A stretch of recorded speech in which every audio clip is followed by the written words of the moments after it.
Hi guys, welcome to Tinashe Files TV. We are back again with the latest gossip.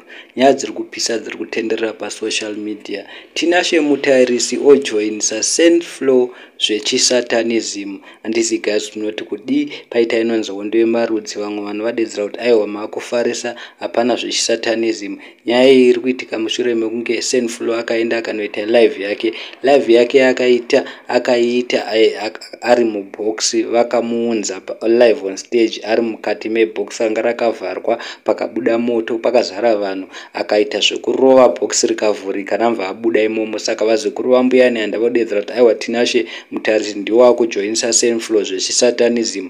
Zviizvozvo chiichocho asati amboona chinhu chakadaro. Isusu munhu anobuda akaiswa mubhokisi chatoo chisatanism ichi. Asi vamwe vazukuru vambuya nehanda vauya vakati aiwa chisatanism. Nyaya iripo ndeyekuti Saintflow is a born again person. Munongoziva mega aiva akaendeswa kurehab. Munongoziva kurehab kunoendeswa vanhu vanenge vachirova madrugs, asi kana wakutadza kuzvikontrola unoenda ikoko kuitira kuti urapwe. Ndoko akaendeswa naTinashe Mutarisi, akamutora akamuendesa kuSouth Africa kurehab, akaenda ikoko akanoenda kuchipatara akanogara mukati momo unorapwa kusvikira waright akabuda. Saka paakangobuda first time achienda kushow namva abuda ari mubox, achibuda mubox achinoperforma, zvaita kuti vazukuru vambuya nehanda vatukane vachinyombana, vamwe vachiti apa maakujoina chisatanism. Vamwe vanhu vati abva kurehab ezvinezvi akuya kuzoita zvechisatanism, hapana zvachinja. Kurehab kwachona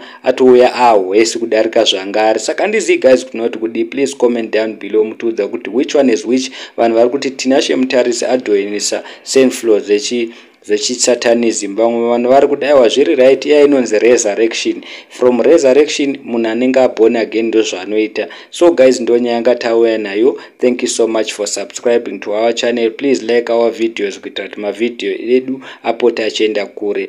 We appreciate each and everything that you do.